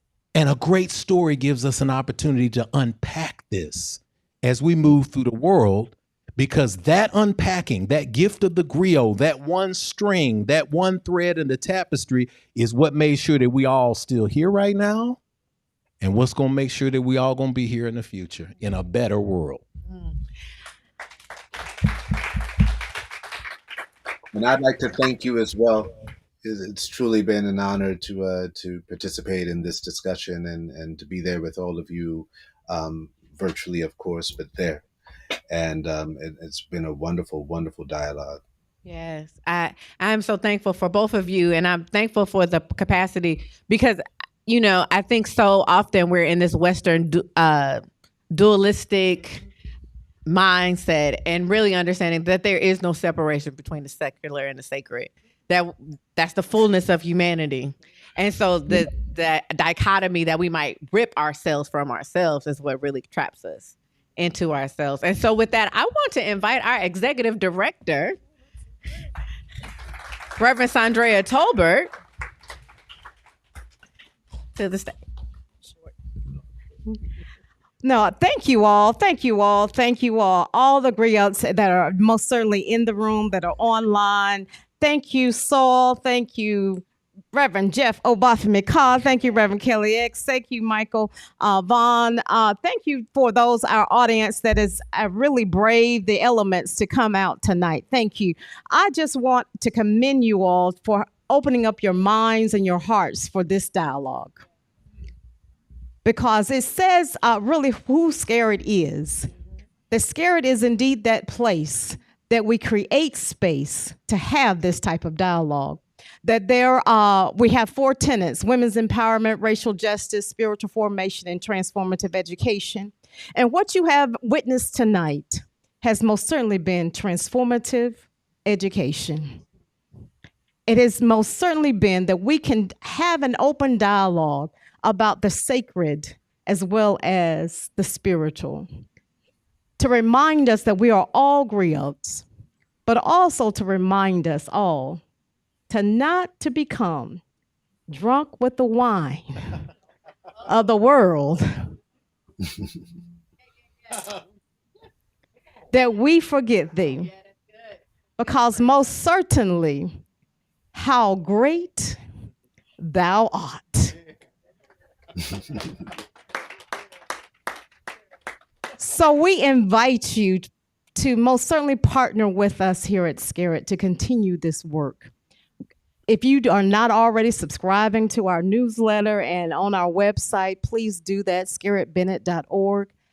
If you enjoy being able to come to events like this on the low, on the free, we most certainly welcome you to donate, because any amount is most graciously appreciated.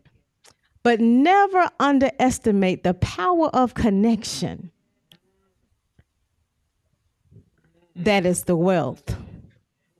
And that is what is standing before you today.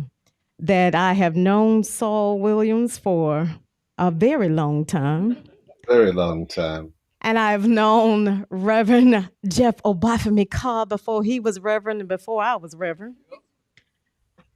But how God orchestrates in order for the story to be told.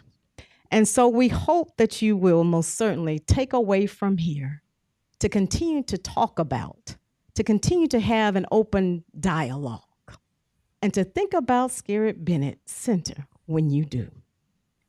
God bless you, and we invite you to come back to this place called Scarritt Bennett, the quiet oasis in the middle of the hustle and bustle of Midtown.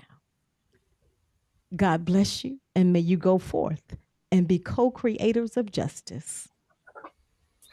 God bless you. Thank you, Saul. Thank you. Thank you all so much.